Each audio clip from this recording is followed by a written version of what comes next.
Friends, and it gives me great pleasure to welcome you all once again to the webinar series that Marjil Jyojit has been conducting over the last 1 month. And today I also would like to mention that we also have our clients from our Muscat joint venture, QBG Jyojit, who are on the call. So welcome to all our Muscat clients as well to this webinar. As you are aware that over the last uh, couple of months, the markets have been quite volatile, and because of the corona issues, there was a series of corrections that have happened. And over time, that we are trying to see how this situation is going to pan out in the next coming few weeks and months. Uh, Today, we have a very eminent speaker in our midst, Mr. Nilesh Shah, who is the managing director of Kotak Mahindra Asset Management Company.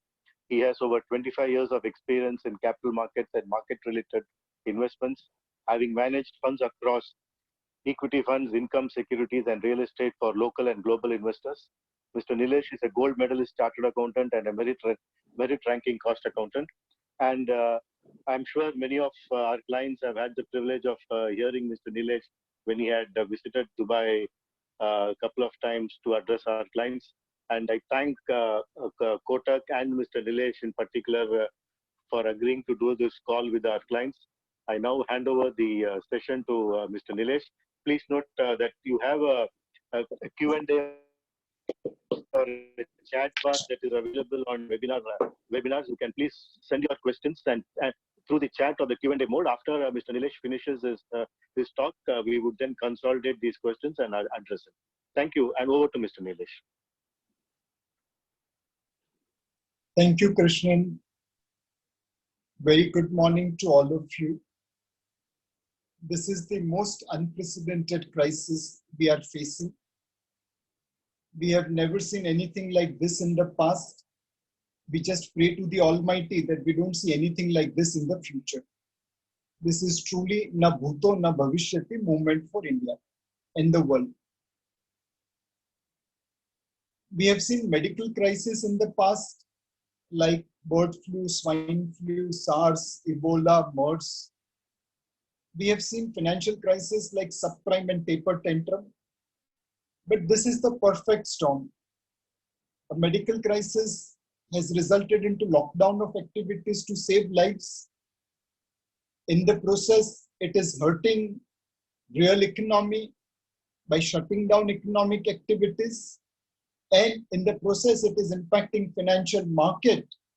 Combination of these three is the perfect storm. Companies which require physical touch, like hotel, travel and tourism, aviation, retailing, multiplexes, they are hit very, very badly. Companies which thrive on daily collections, like microfinance, have been hit very badly. On the other hand, there are few companies where impact is minimal: power, telecom, food distribution, online distribution, pharma, healthcare infrastructure. These are sectors, companies which has been hurt relatively lesser compared to companies which we talked about earlier. But overall, everyone is getting hurt, and it's a painful experience for everyone. I've just tried to put together impact on India. Our current GDP is $3 trillion. If we remain shut down 100% for 1 month, and each month contributes equally to the GDP, then the loss of output is $250 billion. Assuming that 50% activities were continuing and 50% were shut down, the loss of GDP will be about $125 billion for 1 month. However, economy is not like electricity. You switch on and it comes, you switch off and it goes. There is a massive cost of restarting the economy. Factories will have to resume slowly. They can't go to 1 to 100 kilometers in 7 seconds like motor car. They'll take 2-3 months to recover. So there is a massive cost of restarting. Now, in this year, lockdown is 45 days. The total output loss could be $190 billion, assuming 50% utilization. Plus, there will be cost of restarting. Against that, lower oil prices will benefit Indian economy by $45 billion. And if all Indians can change themselves from buying Chinese goods and replacing it with India goods, we could shave $20 billion in trade deficit with China. Effectively, we will be left with about $130 billion hit from 45 days lockdown at 50% capacity utilization and cost of restart. And that cost we have to meet through foreign direct investment, through fiscal stimulus, through monetary stimulus. This roughly back of the envelope number can portray to you what could be the hit on Indian economy and how it can be recovered. In true sense, this is what is going to impact economy and market world over. X-axis is medical solution, Y-axis is fiscal and monetary stimulus. If we are lucky and we get quick medical solution and government and RBI bets like Rohit Sharma hitting every ball for a six, the recovery will be V-shaped. April, May, June, July, August, till such time medical solution emerges, we will fall, but thereafter we could bounce back. The most unfortunate scenario, medical solution is delayed, it doesn't come for a long period of time, and fiscal and monetary stimulus is like Geoffrey Boycott's betting. In that scenario, our recovery will be L-shaped, will come down sharply, but will take a lot of time to recover. The interplay of medical solution and fiscal and monetary stimulus will determine where will our economy and market bottom out. We all know that this is a medical crisis metamorphosing into real life crisis and spreading like wildfire into financial market. Hence, medical solution will end this crisis. There will be two types of medical solution. One, a combination of drug as a standard protocol which will cure patients, and a vaccine which will prevent occurrence. Today, world over, doctors are treating patients with multiple combination of drugs. India was the first one to use hydroxychloroquine, which is an anti-malaria drug, along with erythromycin to treat patients. It worked well. Now Novartis is conducting human trial for hydroxychloroquine against coronavirus patients. Yesterday, US FDA approved an antiviral drug called Remdesivir made by Gilead, which was essentially created for Ebola treatment, that it is good for even coronavirus. Now, Remdesivir has become first drug to be approved by US FDA for treatment of coronavirus. In China, they used another antiviral drug called Favipiravir, made by Toyoma Chemical of Japan for treating patients. It's into human trial in Japan now. In fact, in UAE, I believe Strides Arcolab, an Indian manufacturer, has started exporting Favipiravir as UAE has approved that drug. In India, we are waiting approval for the same. Sanofi has launched another drug in phase 2 trial called Kevzara. That's also being used for treating coronavirus patients. Roche has another drug called Actemra, which is also in human trial. We believe between anti-malaria drug like hydroxychloroquine, antiviral drug like Remdesivir, Favipiravir, or alternate drugs like Kevzara and Actemra, one could see a standard protocol emerging which will cure patients. There are also alternate therapies.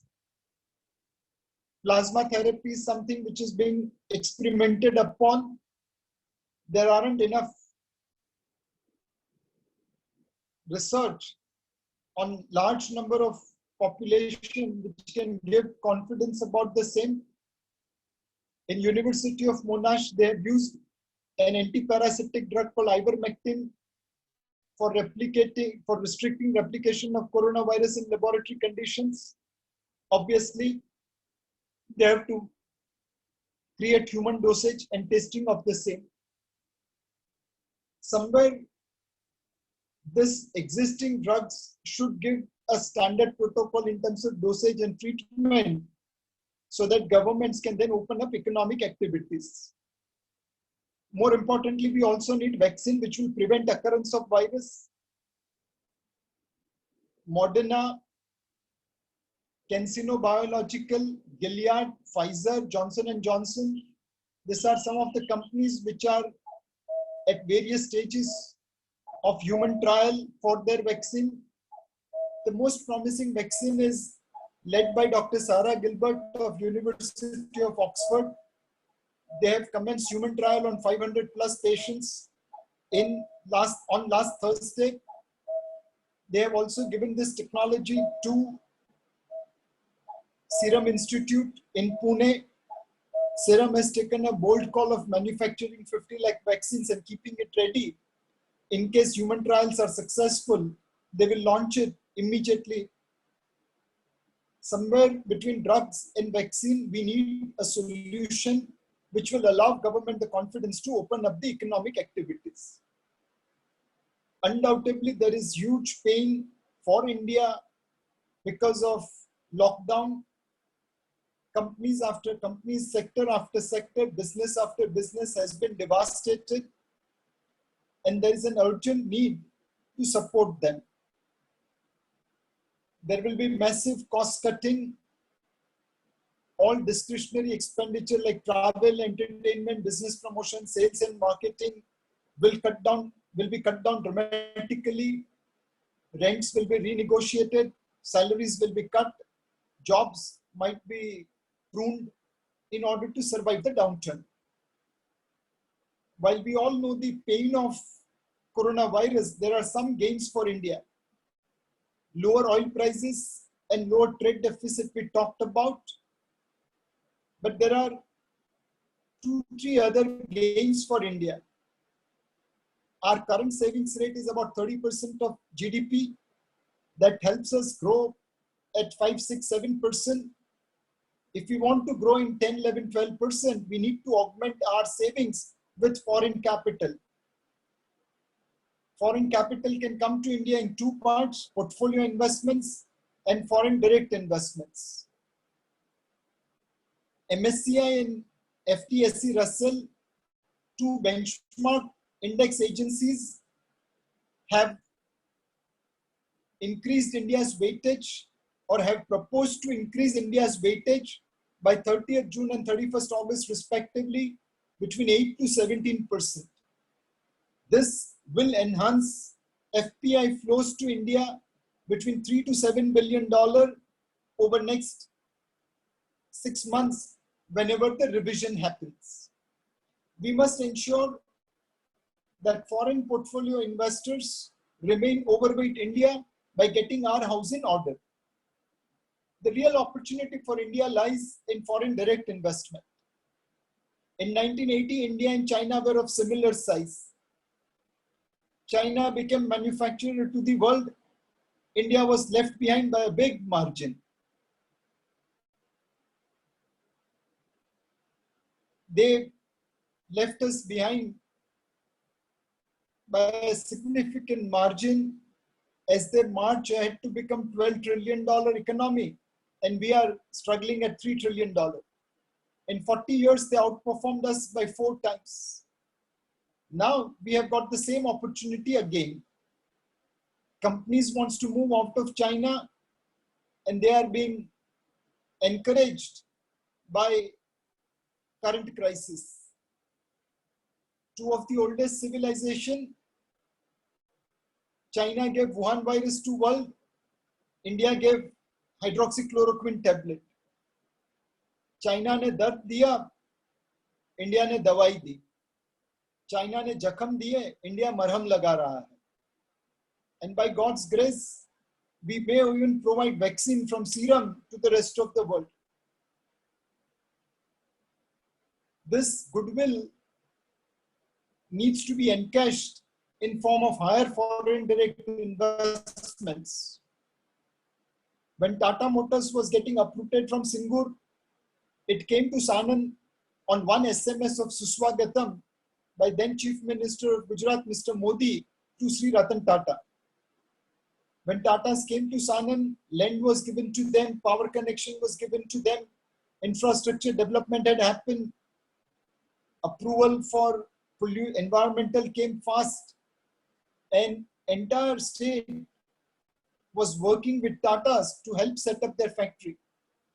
In 18 months, Tata Nano started rolling out of Tata Motors factory.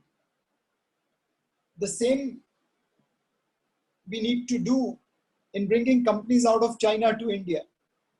Land, labor, capital, approvals, environmental infrastructure, whatever they need, we must provide so that they can move out of China to India.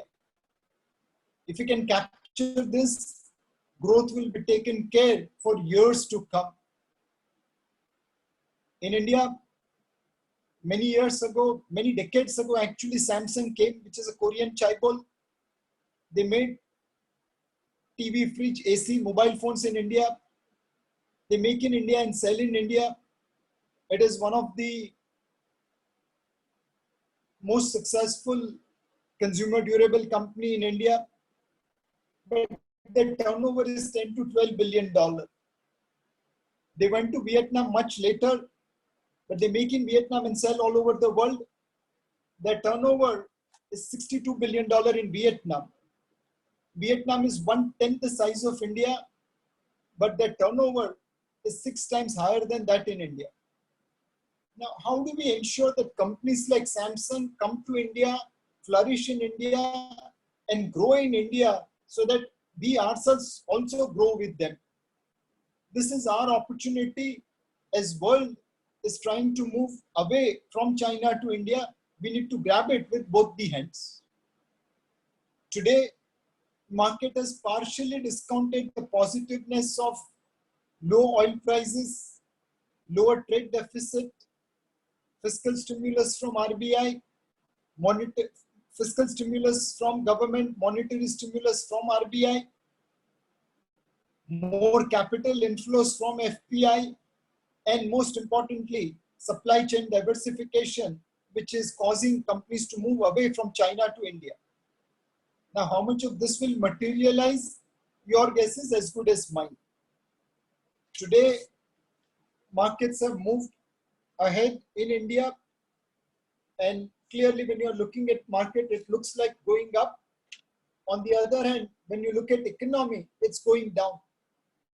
There's a contradiction between what market is doing and versus what economy is doing. Why is such contradiction happening?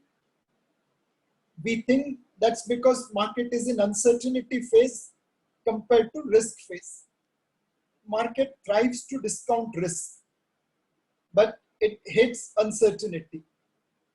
Today, we don't know what is the cost of lockdown because we don't even know when lockdown will be eventually lifted. It was first 21 days lockdown, then it became 40 days lockdown, and now it's becoming 52 days lockdown. As the lockdown increases, the cost also increases. That is creating impact on market, and which is where it is swinging from hope to fear, from optimism to pessimism. I wouldn't be surprised if on Monday market gives a correction because of this lockdown extension. If we look at purely from a valuation point of view, 10-year historical average of India's market cap to GDP is 76%. Currently, it's trading at about 57, 58%. These numbers were written few days back. And the bottom market cap to GDP ratio was 43%. Clearly, it's better to buy when market cap to GDP ratio is below historical average like it is today. But certainly it will be far better to buy when market cap to GDP ratio is 43% rather than 55%. We think you should look to invest in Indian equities, but in a calibrated fashion. We don't know when will medical solution emerge, to what extent government will give fiscal and monetary stimulus, and hence it will be fair to assume that market will swing between hope and fear like a pendulum. When fiscal stimulus is announced, markets will go up. When monetary stimulus is announced, market will go up. When medical solution emerges in form of vaccine or drug, market will go up. When number of deaths comes down, lockdown gets lifted partially, fully, markets will go up. On the other hand, in absence of this news, markets will go down. So if you're looking to invest in India, you need to divide your investments in two parts. One part to invest when market is swinging between hope and fear, when medical solution has not emerged and people are not sure what will be the cost of lockdown. If you can invest in a correcting market, even better, and maybe Monday could give you an opportunity as markets are likely to fall. On the other hand, some part you have to keep for this opportunity, for this option, in case medical solution is delayed, then what?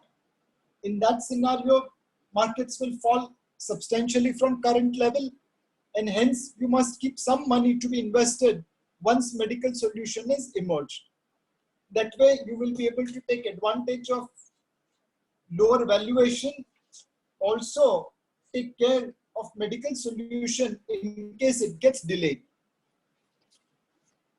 Where should you invest? Large cap, mid cap, small cap? Well, today market is a time travel machine. You can go back 4 years to buy large cap stocks as Nifty index is trading at 2016 level. You can go back 6 years to buy mid cap stocks as Nifty mid cap 100 is trading at 2014 level.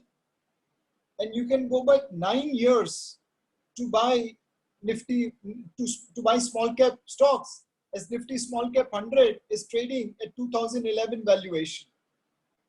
Now, just because stocks have become cheap, it doesn't mean that they cannot become further cheap. Of course, they can become further cheap in case there are bad news.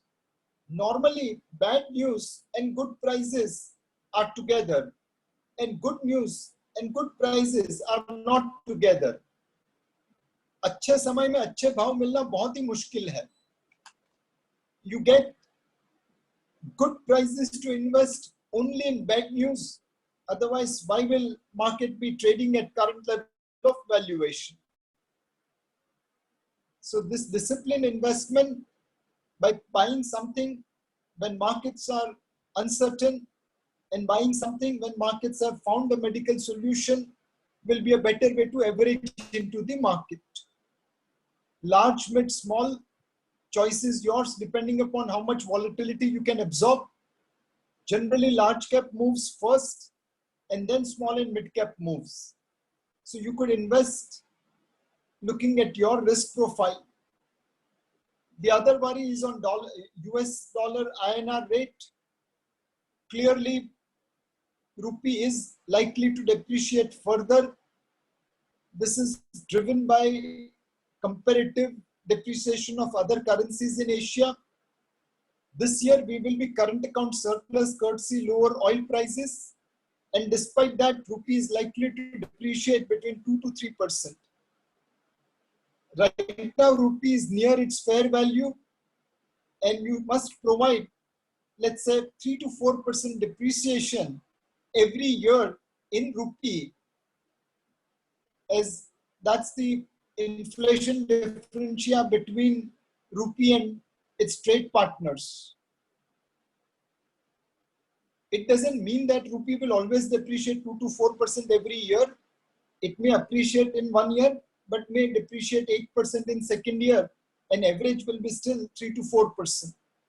So somewhere, if you are conservative investor, please provide 4% depreciation of rupee on a yearly basis from current level to adjust your rupee portfolio. Is there any other asset class which is looking better than equity? I think gold is something which you should look at it. Gold prices does very well when interest rates are low and liquidity is very, very high. In November 2008, gold made a bottom at $750 and went up to $1,875 when interest rates were low and liquidity was high by September 2011. The same situation is likely to prevail in 2020, and which is where gold prices have moved from $1,450 to $1,725 in a short period of time. We think gold prices directionally will be in 2008-2011 mode, courtesy lower interest rates and higher liquidity.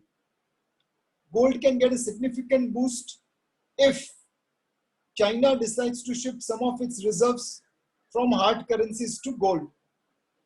Today, 19 countries, China is facing cases in 19 countries for COVID-19 related actions. President Trump has threatened taking steps against China for COVID-19. Now, most of the Chinese FX reserves are in dollar, yen, and euro. What if one of the judges decides to confiscate China's treasury holding and use it for COVID-19 cost?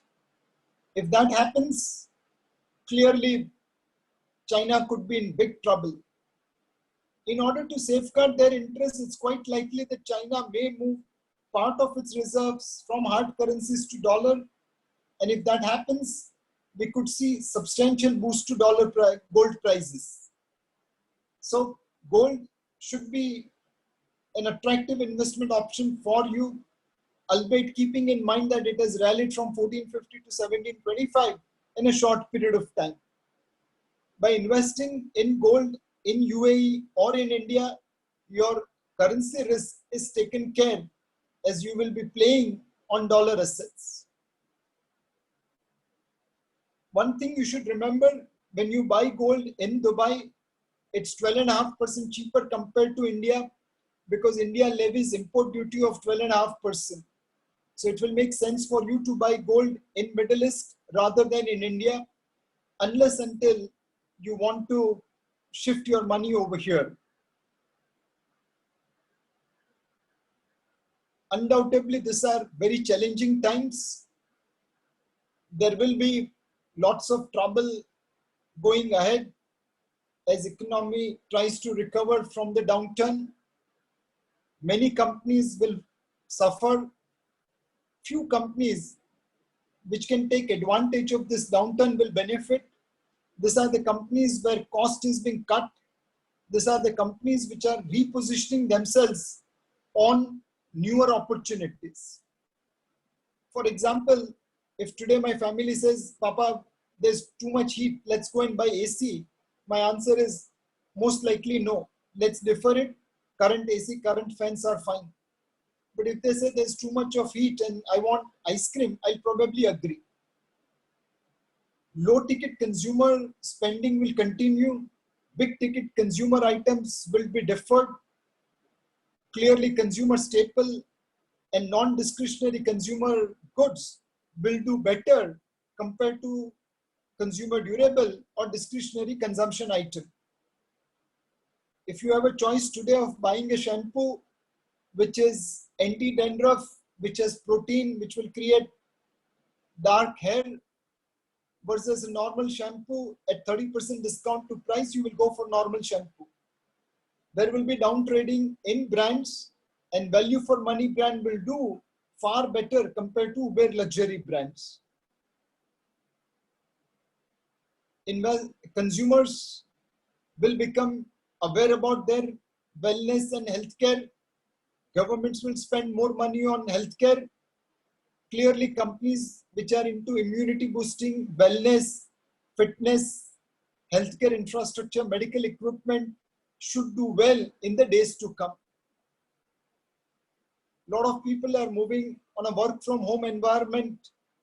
This is going to depress demand for commercial real estate, and this could create a situation where commercial real estate comes under serious trouble. Technology companies which help people operate from home, whether through cloud computing, cloud warehousing, or through protection against phishing and hacking, or by converting physical process to digital process, they'll all do very well in the days to come. Clearly, our behaviors are changing, our preferences are changing, and companies which can take advantage of this change in preference will do well in the days to come. This is how we see future shaping up.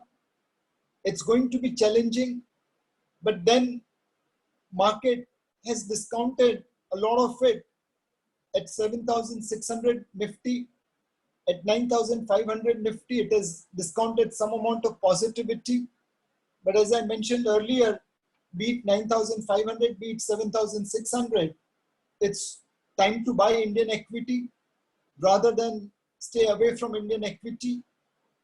Hopefully, India will see quicker medical solution and superb fiscal and monetary stimulus, and the recovery of economy could be V-shaped. Krishnan, with this, I'll end my talk and open up for Q&A. Thank you, Mr. Nilesh, for such positive confirmations in terms of how the markets are going to rally in the coming times, in spite of concerns that many have.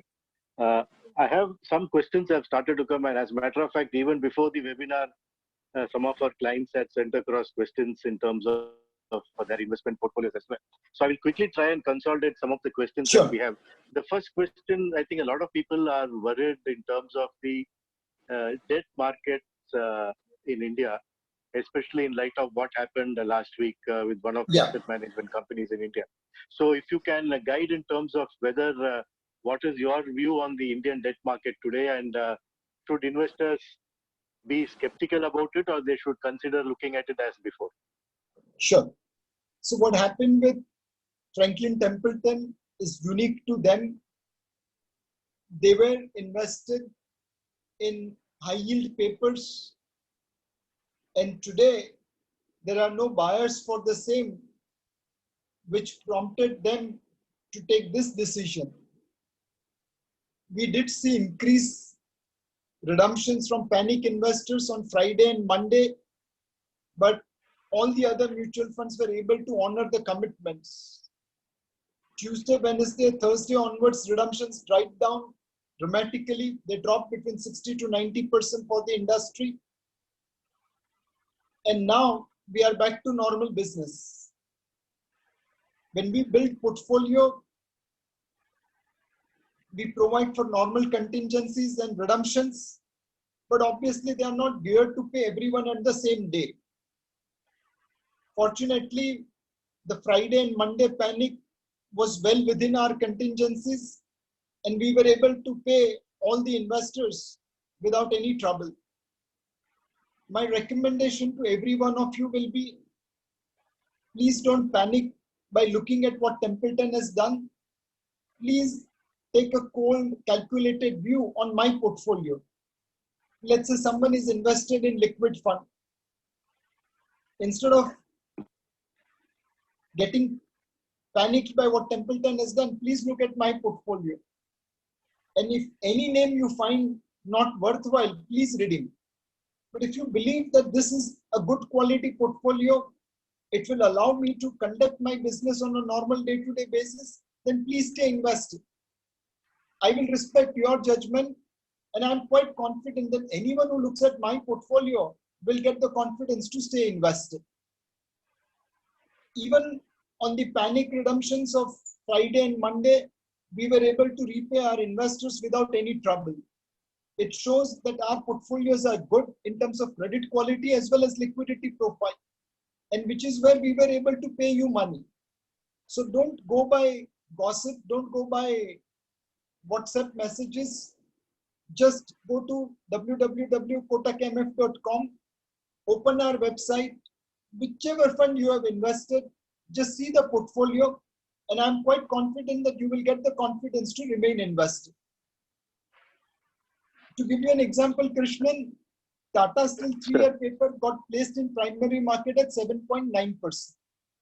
The same paper mutual fund had to sell at 10%. We were selling almost at 200 basis point over and above primary market because there was panic redemption. If there's no panic redemption, I will sell it at 790, not at 10. So don't convert your notional loss into real loss by taking such hasty action. And to give you a very small example, there are two companies, Vedanta PLC and Vedanta India. Vedanta PLC has a completely different risk profile because it's leveraged. Vedanta India is far less leveraged. Vedanta PLC's bonds are traded at 50-60% yield in offshore market. Vedanta India bonds are probably trading at 10%. But a media article carried a headline as if Vedanta India bonds are trading at 50-60%. This is like not differentiating between Abhishek Bachchan and Amitabh Bachchan. All Bachchans are alike. But Abhishek Bachchan is different, Amitabh Bachchan is different.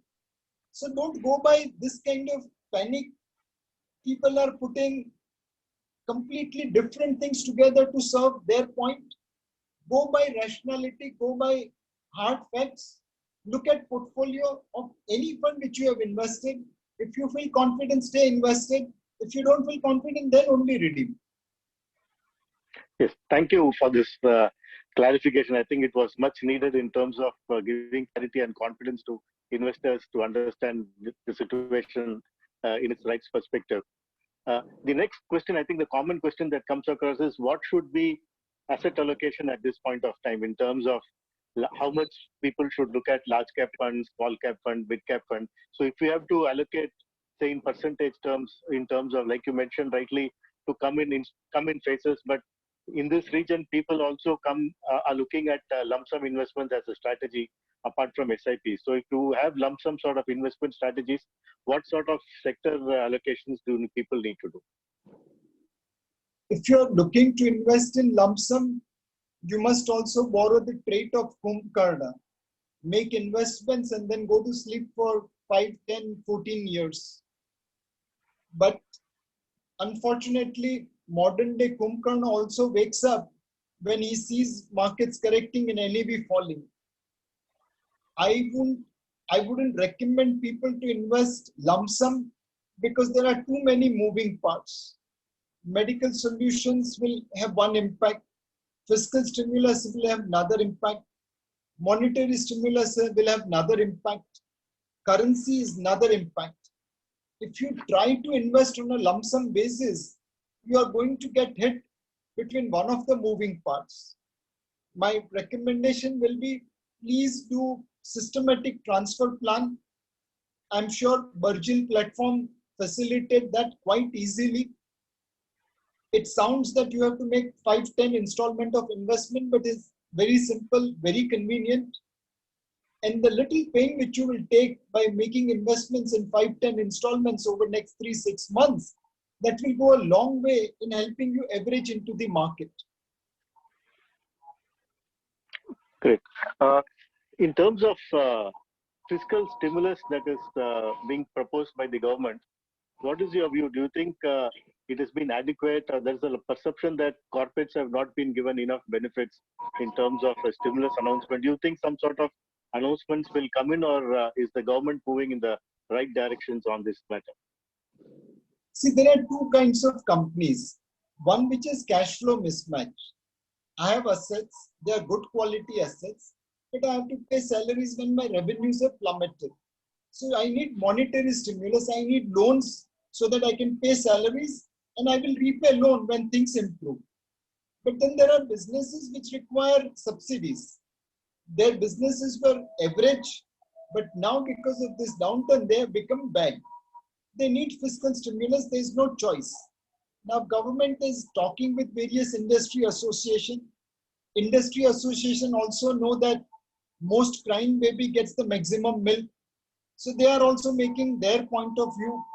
The government will have to differentiate between various industries' demand. Some is necessity, some is luxury.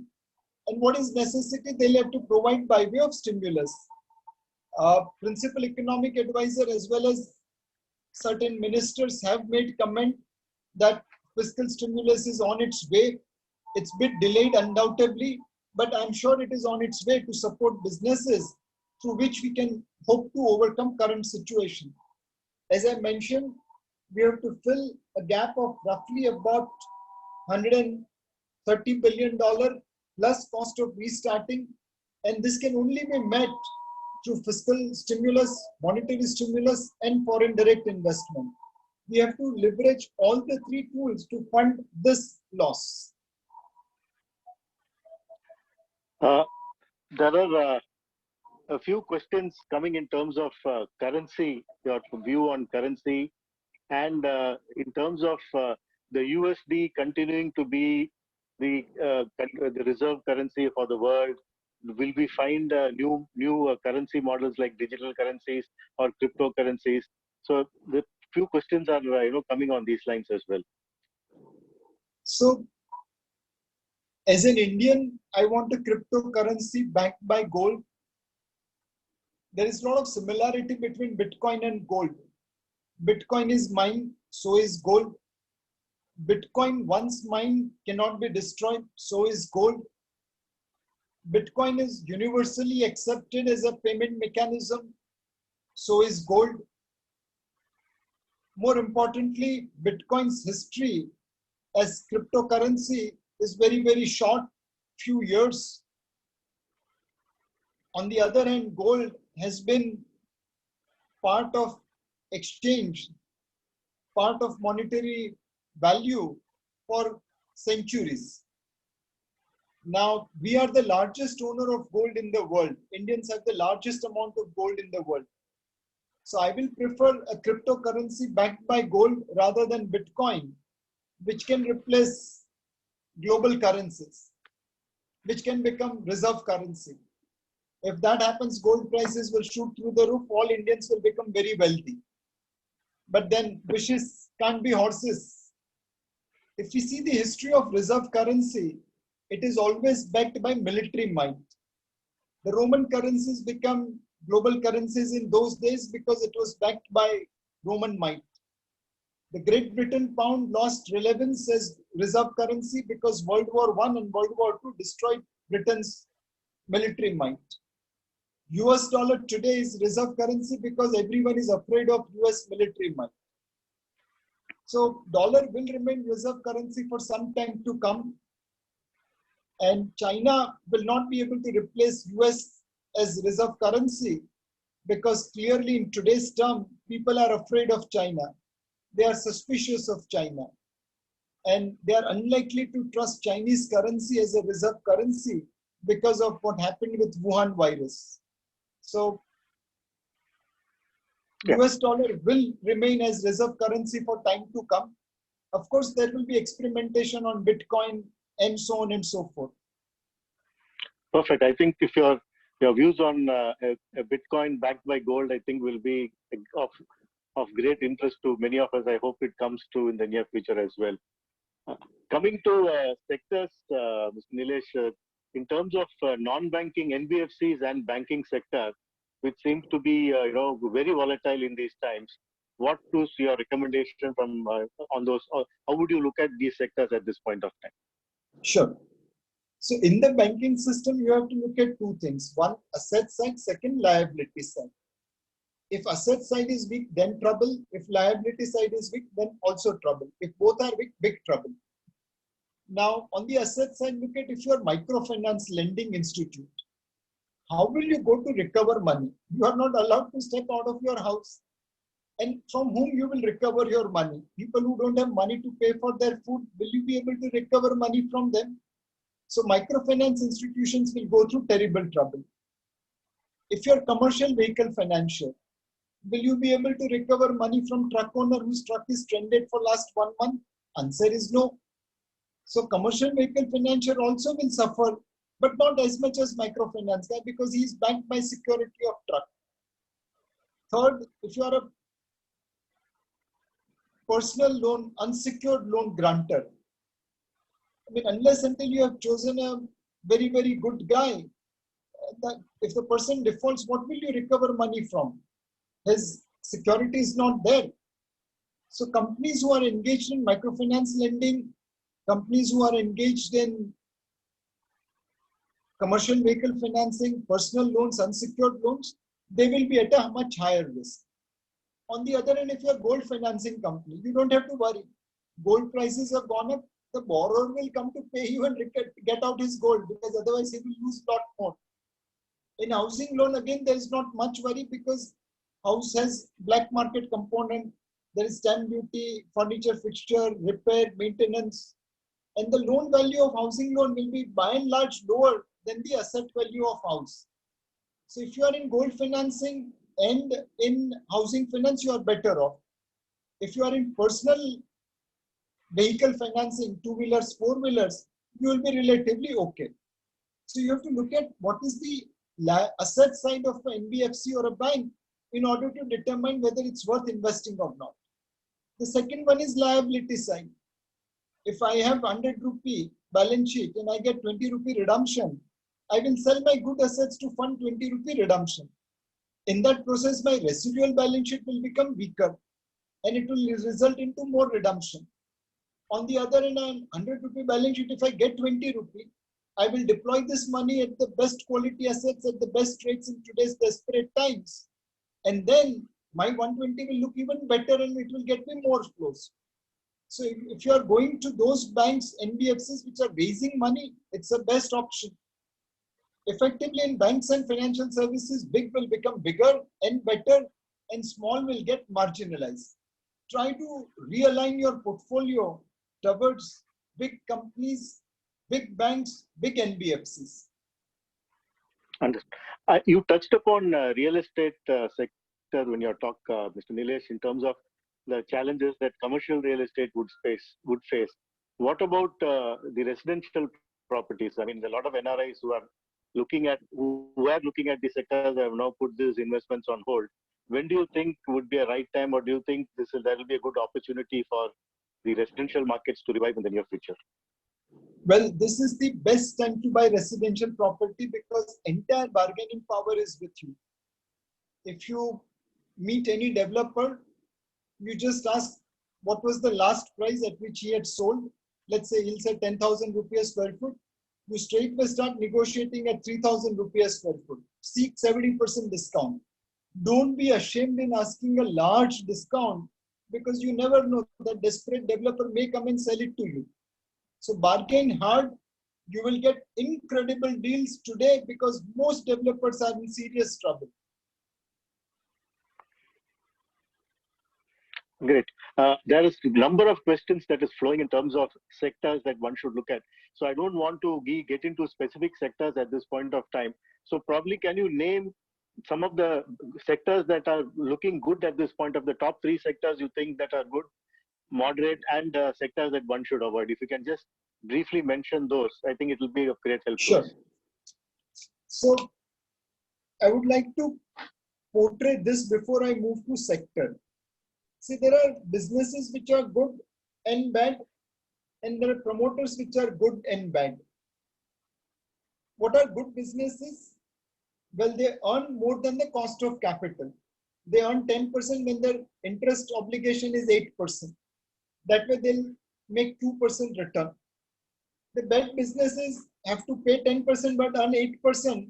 That's why they are loss making. A good promoter is a promoter who will not cheat you. A bad promoter is one who will take money from you and spend for personal. If you are in good companies and good businesses by good promoters, you will always do well.